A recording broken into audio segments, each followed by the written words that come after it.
So I've talked about the inferiority-superiority dynamic. And I actually want to bring that back to the topic of intuition and how accurate is your intuition. And it's clear that if you're in this inferiority-superiority dynamic, it will influence your intuition. Because you will tend to interpret your intuition based on whether you feel you are inferior or superior. And especially when you go into the superiority dynamic, you want to be right. It becomes very, very important for you to be right. And I can think back to when I was new on the path, the first many years, it was extremely important for me to be right. And if you have this very strong program in your outer mind that you have to be right, you can't be wrong, then often your outer mind will override your intuitive insights. And why is that? It's because in order to avoid being proven wrong, your outer mind, they don't want to have anything that challenges the beliefs that you already have. But what is your intuition? Your intuition is not about validating your outer beliefs. Your intuition is about pulling you beyond the identification with these outer beliefs and the outer personality. So it's not that your intuition is trying to prove your outer beliefs wrong. It's just trying to help you see that there is more to know about a topic than your present opinions and beliefs. There is a broader perspective. There's more to see. As I said in a previous video, when I was 18, I had this very small hole that I could see through and see the spiritual path. I did see the spiritual path, but it was a very small hole I was looking through. And since then, it's been expanded, so I now see much more. Not necessarily it was wrong what I saw when I was 18. I just see so much more today. And so, especially when you're in this sense of superiority, but even when you're inferior, actually, you want to have your present view of yourself validated. And you're always looking for that outside of yourself. And this brings me to the topic I really wanted to talk about in this one, which is spiritual movements and sectarianism. Now, I said it before, I feel that as spiritual people, we should be a little more mature than religious people. And what do you see in religious people? Take fundamentalist Christians as one of the most extreme outpicturings of this, at least that I have met. They are in this very sectarian mindset. Their church is the only true church. I was once, when I started doing my work as a writer, I was confronted with somebody who emailed me. It was a pastor's wife in Florida. And she was telling me that some of the things I posted on my website, they were wrong because they had the only right interpretation of the Bible. And so I went to their website and looked at their website, and they claimed to have a literal interpretation of the Bible. But some of their beliefs were not a literal interpretation of the Bible. But what they really claimed was that the members of their church, they were the only ones who were going to be saved when Jesus came back to basically roll up the earth as a scroll and end the world. And there were maybe 100, 200 members of this church. So these people actually believed that when Jesus came back, only those couple of hundred people would go to heaven, and all the other 7.5 billion, however many it was at the time, probably less, they would go to hell. And they would burn in hell for all eternity. And I think as spiritual people, we just have to have a little broader perspective than that. No, I'm not trying to put these people down. I'm trying to show you an extreme outcome of this sectarian mindset. Because the fact of the matter is that you can go out there on the internet and you can find a number of spiritual movements that have a very similar mindset.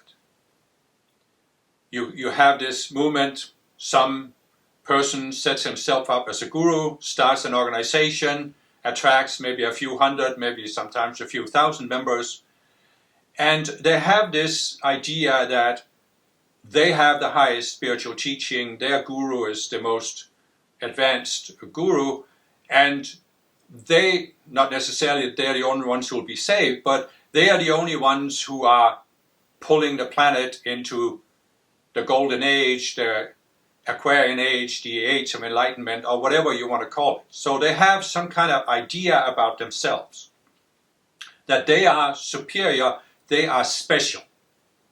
And they wouldn't necessarily see themselves as superior, but they see themselves as being special, because they are unique, because they are in this movement, they believe this teaching, and so forth. And again, when I was young and insecure, I had a need to feel that way. And by going into movements that gave me that feeling, over time, I could process it. I could overcome that need to feel special. I could come, as I described in my last talk, come to accept myself. And that's okay. It's okay to have that need. It's okay to go into a movement that caters to that need. But it shouldn't become a permanent state that you're trapped in for the rest of your life, because then you will not make maximum progress on the path. Because this is just a phase. It's just a stage on the path. Now again, I tried to give you this image that the path is like walking up this spiral staircase. And it's a very long staircase. And there is no way that you can see the top of the staircase from where you're at right now. You just think about this. If you've ever been to a lighthouse, walked up this spiral staircase that goes inside this round lighthouse, what is it that happens? You walk up to a certain level, and you can no longer see the exit door because the staircase curves around. But wherever you are at on that staircase, once you get up a little bit, you can't see the entrance door, you can't see the top. You only see a few steps behind you and a few steps ahead of you. Then the path curves, and now you can't see what's around there. It's very important to keep that in mind. That's how it is on the spiritual path. There is still something ahead of you that you're not seeing right now. And what can you then do with that? You can say, okay, the first 10 steps on the spiritual path, that's a specific phase.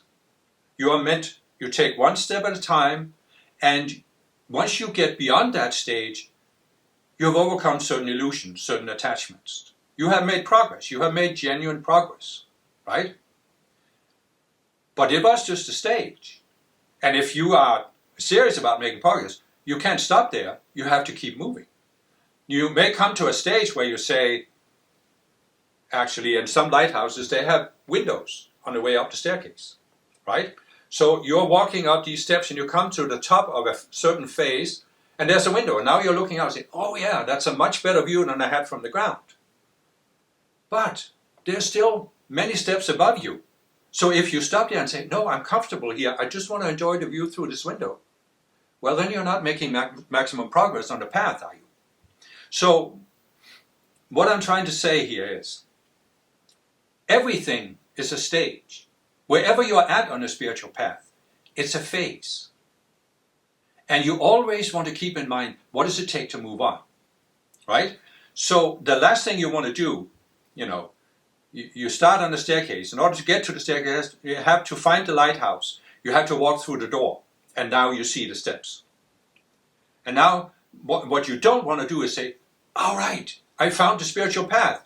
I am not now at an ultimate level. I'm much higher than those who are outside the lighthouse. I'm just going to stay here and enjoy my sense of superiority over these people out there.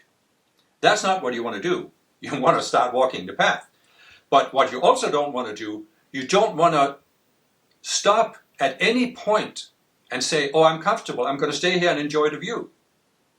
That's what your ego wants you to do. The ego wants you to not find the lighthouse, not go through the door. It doesn't want you to take the next step on the path. And if it can't stop you from taking a certain amount of steps, it's always trying to make sure that the last step you took becomes the last step. That the last step you took becomes the last step because you don't go any higher. You think now you reach some ultimate stage. And that's where we have to be as spiritual people. We have to be smarter than the religious people. And we have to be, as I said earlier, you have to be loyal to the path, your personal path to progress, not to an outward organization or teaching or guru. As I said, there are a number of spiritual movements out there that claim somehow, whatever their claim is in specifics, They are the ultimate spiritual teaching organization. They have the ultimate guru. And they are trying to create a sense of loyalty in you so you don't move on. And so you don't question. You don't question the organization. You don't question the guru. And you don't question the people who have attained leadership positions in the organization. You don't question anything. And so, as I said, it's perfectly fine. At a certain level of the path, you have a need to find a movement like that. You have a need to feel, yes, I belong here, I'm part of a group, and you have a need to feel that you're special, you're superior, and it's fine. But it shouldn't become a permanent state. And so you have to be careful. There's a certain point on the path where you need to start looking at this. I'm not saying you can do it at a lower level, and if you don't feel you're at that level, you can just ignore what I'm saying. But there comes a certain point on the path, you need to start looking at this and saying, have I allowed this loyalty to the outer organization to shut down my intuition? Am I listening? I said earlier that I realized at one point that I found a certain spiritual movement because I was seeking, but now I was not seeking anymore because I wasn't looking beyond that movement and its teachings. And again, that was fine for a certain time. But there came a point where if I had maintained that loyalty to the outer organization, I wouldn't have grown very much beyond that point. I actually grew much more by looking beyond it and looking for other teachings. And this is what we have to be sensitive to. And that's why we have to, again, there comes a point where you have walked up the spiral staircase, and there was a phase where you needed that loyalty to the outer organization. But now you have gone around the curve and you no longer need it. And in order to move on, actually, you have to let go of it. You have to let go of that loyalty. You have to, and it's not a matter of deciding with the outer mind that this organization is wrong and I should leave it. It's a matter of getting back to the point where you listen to your intuition and you follow your intuition. I'm not trying to say here that you should follow what I'm saying. I'm saying you should listen to your intuition, because the main effect of this very sectarian superiority mindset is that it closes down your intuition. So you're no longer listening because you think you found everything you need here. So you just need to stay here where you're comfortable. And so we need to always listen to our intuition. Is it time to move on? It may be that it's not necessarily time to leave that organization, but it may be that it's time to step up to a higher way of looking at the organization, a higher way of relating to it. When not so much in my first movement, but in my second movement, I felt this very strong sense that I had to be in that movement. I couldn't leave because I would abandon my path. It would be a big mistake on my path to leave the movement. And I felt that for several years, partly encouraged by the organizational culture. But there came a point where I again went beyond that, and I started realizing, but it's really all about my inner path. And it isn't dependent upon the outer movement. The outer movement can help me make progress, but it can actually also hinder it if I'm too loyal to it and I don't follow the intuition. So this is always important to keep in mind. And I can't help but remark that I have seen some people over the years who got into a special kind of trap. You can say that a movement can become a blind alley. A movement can become a trap by keeping you there. But there are some people that are in a deeper trap than others. And those are the people who have been in a certain movement for a long time and who have worked themselves up to having a position in that movement. I saw it in my first movement, I saw it in my second one, I've seen it in other movements. There are some people who found that movement, they entered it, they became, very sincere about using the teachings and the tools, but they also gradually got a position in the movement. Perhaps they started working for the movement, perhaps they started some kind of group and they became the leader of that group, Perhaps they were just in there for so long that other people started considering that they were the more advanced students. And there's a special thing, that dynamic that could come in, because some movements, they were started by a specific person who was leading the movement, was the guru for the movement for some years, and then that person dies. And then you have a special dynamic that you had some people who were in that movement when the leader was alive and who interacted with the leader. And of course, nobody who came in later can ever attain that. So they now have a special position in the movement. And all I'm trying to say is that the more you feel that you have a position in a movement, the harder it is to listen to your intuition if your intuition tells you to either move on out of the movement, find another teaching, or to at least have a different approach to the teaching. And I personally been aware of this dynamic for a long time, and I have made an effort to not put myself in a position that I can't leave behind, that traps me, where I have a certain view of myself, on how I'm supposed to be on the spiritual path. And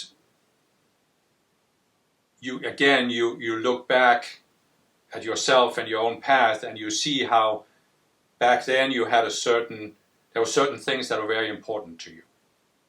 And now you look at them and you see they're not important to you anymore, because now there's something else you're focused on. And this is what the spiritual path is. It goes through these phases. And again, there's nothing wrong with being at a certain phase and going through that phase. But the operative word is going through the phase and continuing to walk up the spiral staircase instead of being comfortable somewhere and saying, oh, I'm going to stay here because I actually feel good. I'm higher than all of these people who are below me. But the unfortunate thing that happens in that dynamic, and I'm saying this happened to several people, if you go into that mindset, what's going to happen is that those people that you thought were below you, if they keep walking their path, one day they're going to be above you in consciousness. And I've seen people who became very resentful of this, and now, instead of being focused on raising themselves up on the path, they were focused on holding other people down because they wanted to control them. And this is what can happen, and I've seen this happen in several spiritual movements. A person attains a certain position in a movement, and it wants to hold on to that position. It doesn't want anybody to question it or threaten it or go beyond it. So now the person is trying to gather this personal following around them and create a certain group of people that are loyal to them, not even to the leader of the organization, not even to continued growth, but they are loyal to them. They are their students, their disciples, and wants to keep them trapped there for an indefinite period of time, so that this leader, I knew somebody who called it the mini guru syndrome, where you are in an organization started by a certain guru, but either the guru is dead or the guru is unreachable, and so these leaders that are the intermediaries between the gurus and the members, they become mini gurus, and now they want to maintain their position. And all of a sudden it creates this very unhealthy dynamic where people can't move on, they're trapped.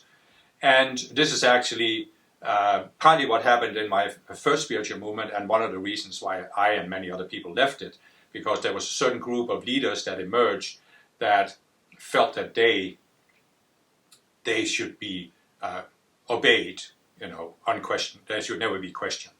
And many people couldn't really deal with that, and so they left. And I've seen it happen in other movements with this mini guru syndrome. So if you see that in your organization, then you might want to question it. And again, it's not a matter of following what I'm saying, it's a matter of following your intuition. But you can only follow your intuition if you're hearing it, and you can only hear it if you're open, if you're neutral. And the biggest problem with this sectarian approach to spiritual movements is that we're not neutral. When we are so intent on having our spiritual movement, our spiritual guru proven right and not being proven wrong, we're not neutral, and then we can't hear our own intuition. And so this was all I wanted to say in this talk. I might return to some things later, because obviously there's a reason why we have these attachments and there's a way to overcome them, and I'll talk about that in a future video.